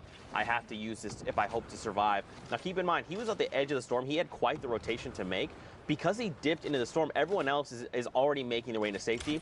He's going to have a relatively safe rotation, but, like, again, he's in critical condition. If he finds an Elim, it's going to be huge. That Siphon's going to just put him right back into fighting condition, but he's got to find that Elim. Dude, talk about, like, insane rotation. First of all, he didn't get shot once coming from the further side of the Dusty Divot, and there was multiple players set up on bases. That is what we call that little bit of luck factor that sometimes you just need to kind of pull through here, because it doesn't happen like that very often. Someone gets rifted up there. Moffin lands a nice little 78. He's still in the game right now. Still in the game here. He's going to reload that heavy snipe. So just look for an opportunity for close range snipes. He's probably going to use that to just punch into people's bunkers. He has his own rift to go. If things get a little hairy, I think he probably wants to use it, because if you, this is great. Just punch through, there you go, and use the other player's rift. Look at his health again. Yeah, but look where we're going right now. We're going on the little lip there of Dusty Divot. That's such an incline that if you don't make it first, you can actually box other people out, and then they have to burn materials to get over the little hill there. So I like that play, just saying, you know what? This guy used the rift, and look at this. Prime real estate. You just said it too, right? Like, you want to get on the lift there and see what you can do. Moffin comes in with some shots here. Looking for the replacement. Wow. Pulls off the cone, Zeke. Wow. Just like that. And this is huge now, too, because not only does he get all the elims, the campfire's still going, so people are going to be like, oh, that player must be weak. Would we like to engage him? And Moffin sitting on 200 is like, please. No, yeah, absolutely. Like, come on in. That'll be a big mistake for someone there. Just look at this map here. This is the Asian region, guys. We're tuned in with Asia. Hopping into some of what occurred overnight here. Char Mew looking to get his little moment here on the show. Nice shot right there. Oh man, Char gets hit with the Shadow Bomb. Don't forget, guys, that animation while you're in Shadow Bomb as well, you're vulnerable. You are very vulnerable. You have to be careful of your surroundings. You can take damage. You're not invincible in the Shadow Bomb form. Man, Char Mew is just burning through materials. That was a pretty rough rotation. It's probably going to cost him in the long run because, I mean, he did go through quite a bit of mats. But, you know, Monster, I like to pose this question. I've already posed it to Pookie. I've posed it to Kitty. You know, you guys are members of the community. You know, you've taught so many of us different things. You know, you've got a podcast. In case you know who Monster D-Face is, go send him a follow. He's incredible. But you've been in situations like this, right? You've played in Summer Skirmish. You played in, I think, Fall Skirmish as well, right? Yep. You know, we went to Korea together to watch the Korea Open. So you understand what these players are thinking. For maybe people that are kind of new to Fortnite, that maybe this might be their first time tuning in, you want to just break down some things for them. Yeah, like for instance, like rotations. Like what is Metsuo thinking right now as he's barreling toward trying to keep himself safe, right? Yeah, well, like obviously initial threats, right? You want to handle everyone here. Nice little trap play. So just even every single decision can be broken down. The way they use traps, a lot of these players, you want to double trap left and right wall, so you cut off all plans for escape. Right. Something small like that. Here, editing his way down, right? He does not have an escape plan. That elim right there is going to give him the launch pad, of course, to get the escape route off the high ground, but just recognizing height differences, the way competitive players play zone, they typically like to hug the zone. They never give too much, they don't take too much real estate in the end moments. They take their time and kind of hug the zone instead, flirt with that storm line. So many little different things that come into competitive play, and you can really just nitpick and break it all apart. It's so crazy in the highest levels. Yeah, I just love talking about that stuff. I'm not great at articulating my thoughts with that kind of stuff. I understand what's happening. I'm like, oh, I'm trying to tell you a thing. All involved, like it happens so quickly, especially in Fortnite. But that's one of my favorite parts about it is just like the action, the APM, the actions per minute in Fortnite is unparalleled to any other BR I've ever experienced. And that's what really draws me to this game specifically. So we are looking at Moffin, who pulled through, man, took it right underneath the feet of people like Aim Hero that Zeke and I had. We had the pleasure of casting it at South Korea. He crushed it. Yeah. We saw Sinnoh out there. We met him. We met all, dude. I remember that story that would happen so vividly. We met him because we were like, you know, we're like in almost like a green room waiting to go. Yeah. And we saw players around us, and Aim Hero was like, he popped in the room, and we're like, oh, hey, like, hi. Matter of fact, remember, there was like this divider, we were standing over it, and they were like, Zeke, I love you. And I was like, wait, what? And they were like, yeah, you're Zeke, and you're Monster D-Face. We were like, wait, oh, first of all, congratulations, Moffin XD. You know, we know you're the victor, and that is exactly why 11 eliminations and the Victor Royale, 21-point game, massive lead for him. But yeah, I remember, and then they just called us out. They're like, yeah, you're Monster, and you're Zeke. And I was just like, what the heck? That was definitely crazy to think outside the country. Yeah, that was like, what was we're so out the country. This is Fortnite on a global scale here. Man, how you know, it's so crazy. That was like at the beginning of the year. Now here we are, dude. Yeah. We have not made a full year casting Fortnite yet. This thing is just like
to finals and competing against that because we just play so differently. So I almost, in my head, like I just imagine everyone kind of playing their own game going into finals, but at the same time, like, you got to think this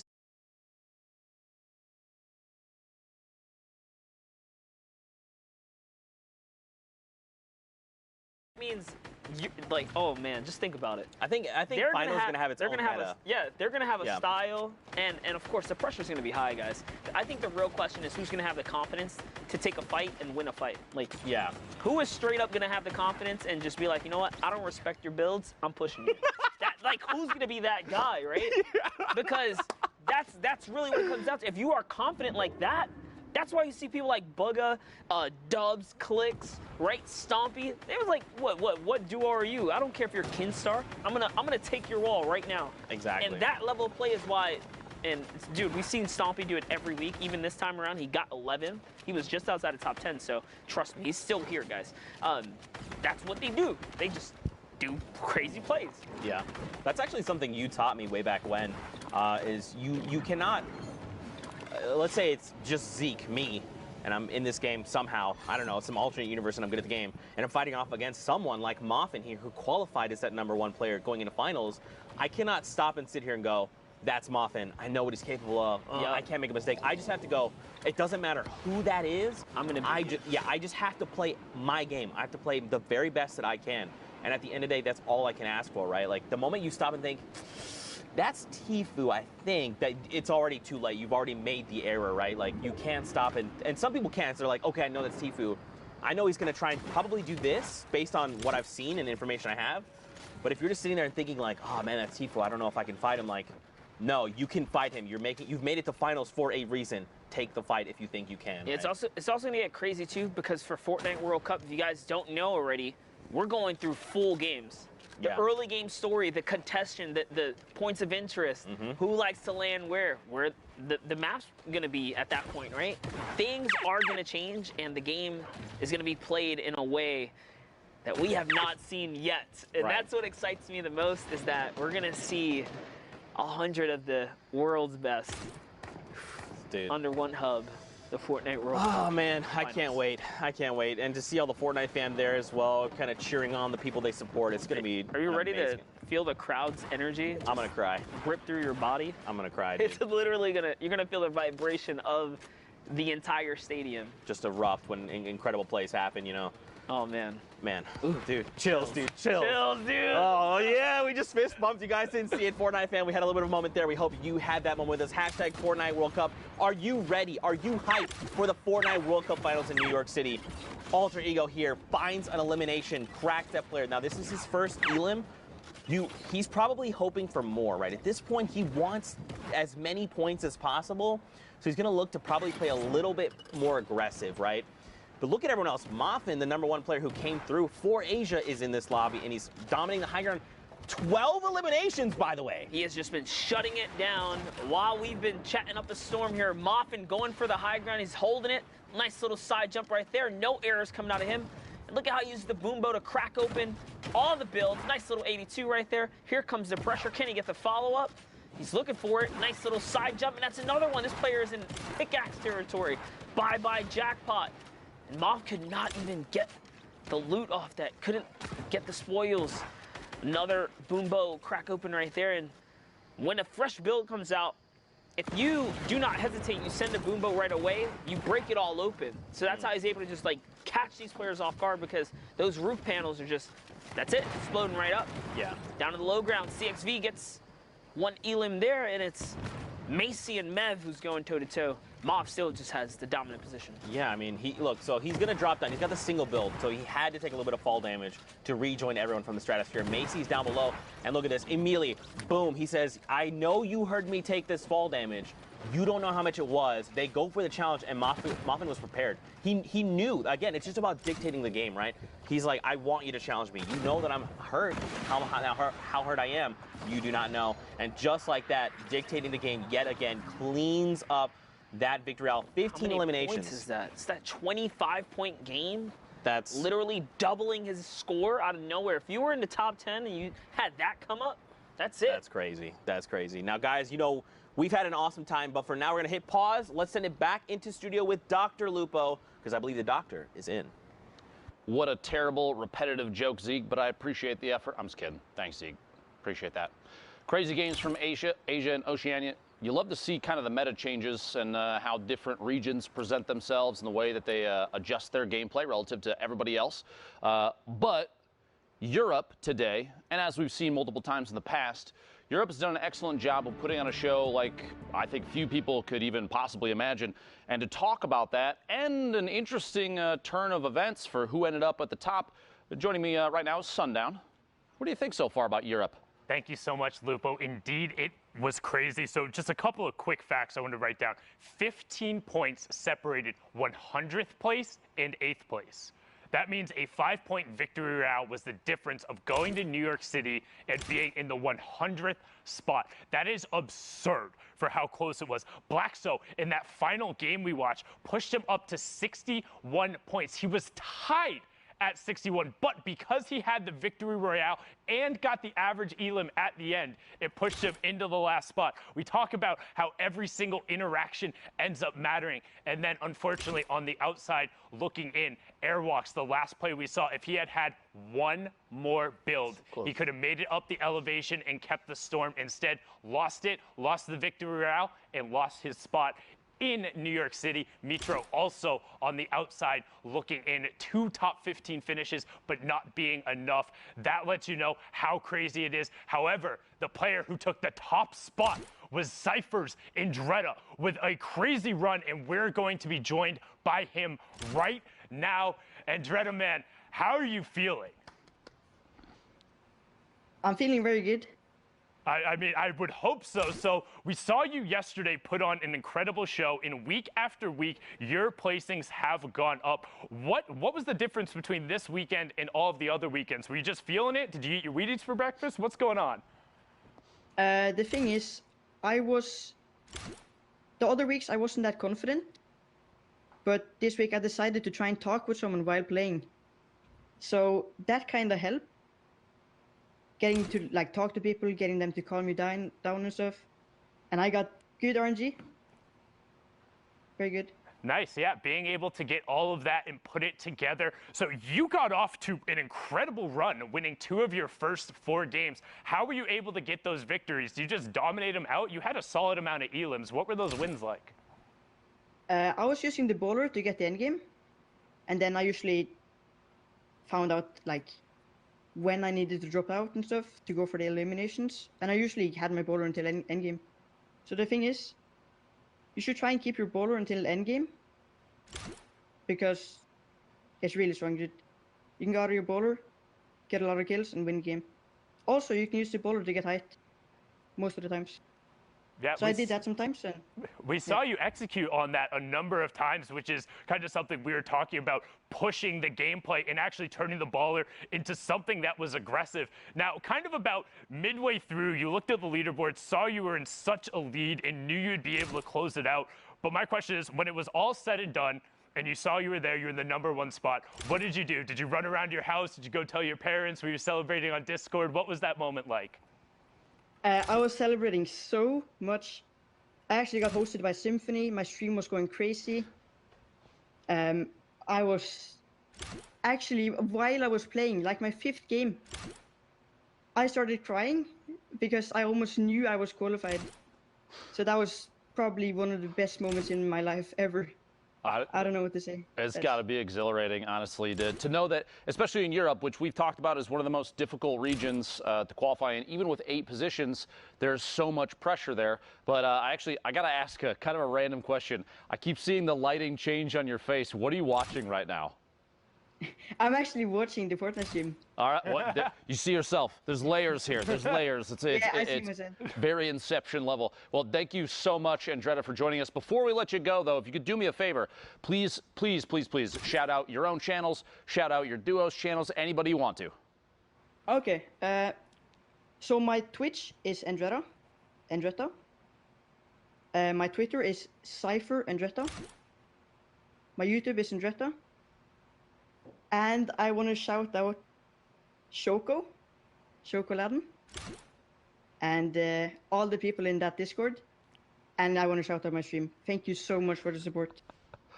Awesome, man. Thank you so much. Again, incredible performance both yesterday and today. Congratulations. $10,000, a spot in New York City. And as Golden Boy would say, we'll have to get a slice of pizza. We'll be seeing you later, man. Thank you so much. Absolutely incredible. It's crazy to think just the age ranges, too. You know, the kids that are so young, all the way up to, I believe, the oldest qualified right now is 24 right now, yep. Consider how much they're playing for, too. I don't blame him, honestly, for getting emotional in the middle of even halfway through his games. It's insane. It's just nuts to me where he's like, oh, I didn't have the level of confidence. And then right after, it's like, yeah, about like halfway through my games, I started crying because I knew I'd done it. And it's like, that's the level of confidence you need to be bringing on the final day. Just huge shout out to Andretta. Go follow him on Twitter, follow him on Twitch, give him all the plugs because I promise you'll be seeing more of this prodigy. Topping Europe is an incredible accomplishment, but we have more games and more regions to be getting into. We saw Oceania and Asia just now. We're going to hop on in to Brazil for a brief little bit. So back on over to the cast as we go. Thank you guys so much. Man, you know, I feel like we've just nerded out about Fortnite, but now seeing Andretta be there and just like talk about things, it makes me want to nerd out more. Dude, it gives me the feels, man. These young champions coming up and coming out, and it's crazy. Like he said, he just knew he made it, because if you look at the track history of all the players who've qualified so far, I say it every week, it only takes about 5 or 6 games. That's all it takes. If you get 5 or 6 aces, just solid games, big points, big placement, you're knocking on the door. Right. All you got to do is not choke the rest. Just ease it out. Just ease it out. Get a couple here, get a couple there, secure the deal, and Andretta knew 5 games in, oh my gosh, I think I got the 5 that I really needed to make it to New York City. And that was it. That was like literally it. Long behold, though, he gets first in the whole thing. European, the toughest region, in my opinion. Yeah. One of the toughest regions. Of course, you can't take away from West, who sometimes only gets 1 spot. You know, OCE, Asia, and Brazil, of course, they only get 1 spot. It's crazy. That's arguably harder, but when you talk about mass player pool, Europe is hard, dude. To get #1 is insane. Well, especially for Andretta, I had a card not that long ago kind of saying a few of his placement spots. Last week, we watched him end in 610th place. And now, the last solo week, now to see him in the final week come out as that #1 player. You know, that's... It just clicked. You know... I would associate like, you know, there's 8 spots, and if you hit one of 8, great, awesome. I've qualified, great. But to be able to say, of that 8, I was #1, look, you know, Tifus of the world, you guys need to respect my game. I came in #1 in Europe. That's why I'm here in the finals. Like, let's go. It's going to be insane. Oh, man, I love Fortnite so much. 23 people left. In the current lobby, though, Monster hopping in Storm Circle 6. Now, guys, don't forget, we are hopping into Brazil games. These are live. For a moment there, we had the timer. We're about 1:30 or so left on queue times. Don't forget, it's 10 games. An hour. About an hour 40. Okay, I was close. Darn. I was just off by 10. We have either that 3-hour window or 10 matches to play, whichever comes first. And then, obviously, we're going to, you know, make sure that... Because don't forget, you can queue up even with those last few seconds and then play out an entire match. So we want to just make sure everyone has enough time to wrap up their games, get those standings out. But here we go. Peru, hop into with him. 100 ping. All right. Things are unfolding right now as we speak. So this is a live situation here. Brazil, known for another region that you have to pick up heavy elimination, secure placement points. This is not just a win every game and you make it through scenario. You need the elims as well. Nice shot right there from Peru. 100 ping. Connecting with the combat. Oh, bumps his noggin right there, and it's going to cost him a second launch pad. Yeah, you definitely want to look up. You never want to make that happen because you waste a secondary launch pad, but it's okay. New rotation coming out. He's got to reassess. He's going to be able to get himself to safety. Now, he's already hit top 15, so everything's okay. We're still in the running here. But, you know, there's a lot of big names in the Brazil region. All the W7M boys. You see the red teams, right? You know, Snow, just to name one. You know, the X-Own King. So many talented players. Seen Techno Viking kind of through. Also from red, you know, man, there's so many players here that this spot could go to. Tries to challenge for the launch pad, doesn't get it, and says, Kin, I'm going to go ahead and shut you down. You took that launch pad. I need it, and that's what helps him make the rotation. Ooh, but he does get hit by a combat. It's Ice who's in the high ground, so Peru's now found himself in a dire situation. He's got to start healing. Tony's underneath the build, putting some pressure up, but Tony gets melted by Code, Pulsari, and so does Gabriel. Just gets owned by Vanessa on the edge there. Clipnode now putting pressure down. We're going to hop into his perspective here as he's looking for this combat. That's one, that's two. Doesn't find a third, but it's okay as he raises himself up another layer. He's trying to get a brief moment of peace in this crazy storm that he's in right here. He can't even heal. A nice little shot. Fran, he catches him in the toe. It's going to keep him in the game here. This is huge, man. He's already on 8 eliminations. When we talk about elimination counters, especially on finals, 8 is massive. You know this player has been on a spree, and look at this. Clipnode looking to play it out as technically as possible, looking for these angles, waiting for people to turn their backs and send shots over. I think he's trying to go for the wall replace. Yeah, he hit this guy for white, so he knows he can take this right here. He's got to be careful, though. Can't let his guard down. Turns around. It's Peru, who was in a weird spot before. He was very low on health. Turns that one around. Someone else goes down to the storm right there, so Clipnode couldn't even get that. It's Vamos, who was still in the game. And Exakao holding up the high ground right now. What's he going to do? He's just walking on these builds. He doesn't have anything left. Neither does Clipnode. In the shadow form, he just obliterates the player. That was absolutely insane. But Clipnode is the victor of that game. Like, see what it did there? You maybe saw it, maybe didn't. It's okay. Next game, though, massive props. Oh, you see the clip and the this and the that. I just rhymed. No big deal. I'm not a rapper. 44 players in the next game. Moving on in. Man, he popped that ghost right in the sky. Maybe you could call him a ghost buster. Oh. Shout outs to Jeff. I made your joke. We're going to high five after this from production. Oh, did you just take his joke? Yeah, he wanted me to make the joke on broadcast, so I did it. Again, guys, hashtag Fortnite World Cup. Give production some love. There's so many people that work so hard to make this all possible, and they're all wonderful human beings that I honestly cannot give and express enough love for. So just say, hashtag Fortnite World Cup production team. You guys are awesome. That would mean the world to me and to them. And an hour and a half. I guess 36 minutes. I'm just going to be specific because everyone's always like, you're rounding, don't do that. I'm sorry, it's just how I work. Yeah, Zeke, there's 1 hour and 36 exact minutes and 13 seconds at this current moment. Every second, every moment matters. That's right. Here we go. It's Fax trying to get this guy to come down. Combat redeploy. He gets behind the tree. Tree works on his favor and Shadow Bomb. You saw it too. He was like, dude, I want this elim. I worked real hard. I need to find it. And they Shadow Bomb out there like, in the end, it was the elimination credit. He must have fallen to the storm. Don't forget, with those recent changes, you got to be more careful, man. That 60-second timer, you can't play around with that. Dude, he must have, I can only imagine in shadow form, if you wall hop off of a structure and it throws you back just a little bit. It must have been just enough to hold him into the storm. Yeah. And that's how Fax caught that elimination here. As the congestion, this is unreal for the Brazil region. You don't see it get this crazy, but 40 players basically on a non-moving zone right now. We're just approaching the first. Luco Boy finds Mew Pao there, and Oni Tomori is putting in some pressure as well. Just kind of seeing what he can find here. Fax just waiting on by, trying to... He's got the launch pad. Holding it in the hand. Yeah, he doesn't want to give it away because if you put it down early, it does make that sound and players know, all right, community launch pad, there you go. Great, you're making sure that the storm overtakes it, so if anyone else wants to do it, they take the damage for it. Bro, we are nowhere. It's still 9 players. 8 players need to fall before top 25. Yeah, this is actually insane right now. These guys are sticking around for placement in these final moments here. But if you want to take first place, you got to get elims here, and that's why Fax is being so proactive right now. Something to point out, too, check the right side of your screen. The damage threshold, don't forget about that. Look at this number, though. 1,000 damage above the threshold. This guy is putting in work right now. Fax, he is going full send. He is aware. He wants to try and qualify. Remember, there's a spot up for grabs in Brazil, and these are live games happening right now. So, you know, Oceania and Asia happened overnight. We still have to crown a champion coming out of the final solo week for Brazil. Yeah, Fax is already at 13 points, so if that was his game 1, he's way ahead of the curve here. This might be about his 3rd or so, but nonetheless, he's still in the running right now. These are some respectable points to be had.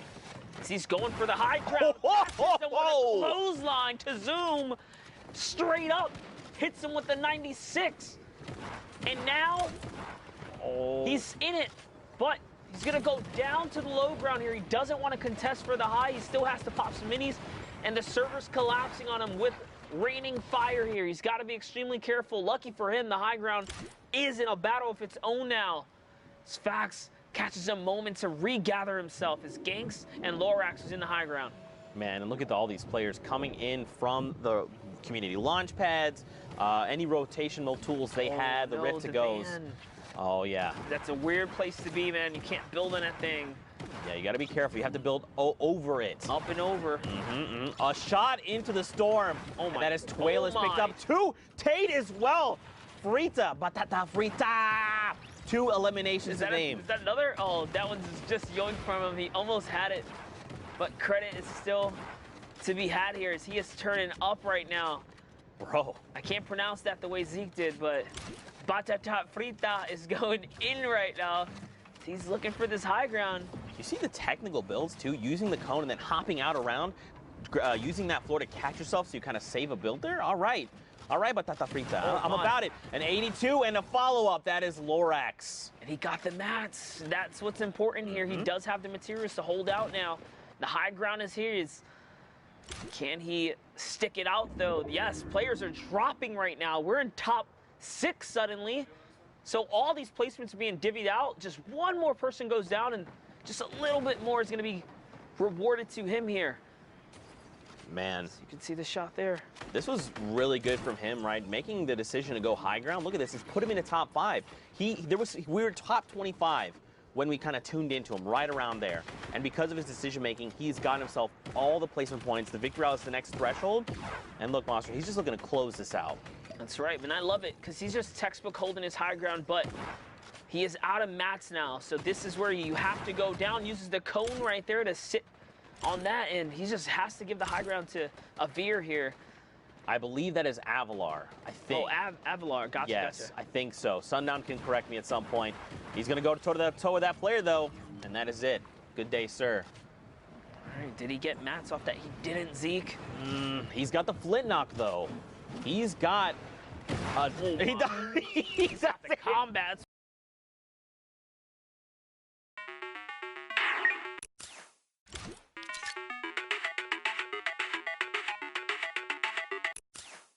Away with the